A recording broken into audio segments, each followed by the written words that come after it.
Hello guys, ഇന്ന് വിഷയമായോണ്ടാണ് സത്യം. സിന്ധമ്മ തന്നതാ. ഇന്ന് വാഴന്തിയിലാണ് തിന്നണേ. എന്നുവെച്ച് ചോറും കൂട്ടാനും വിളമ്പാണ്. കുച്ചല്ല വയന്തലിയിൽ തിന്നാന്. വയന്തലിൽ ഇടക്ക് തിന്നലുണ്ട്. വിഷയിട്ടാണെന്ന് സത്യം.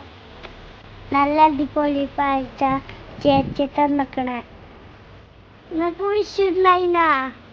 ഇന്നലെ ഞങ്ങൾ ഇവിടെ പടക്കം പൊട്ടിച്ചു. കുറെ പൂത്തിരികൾ പൊട്ടിച്ചിരുന്നു.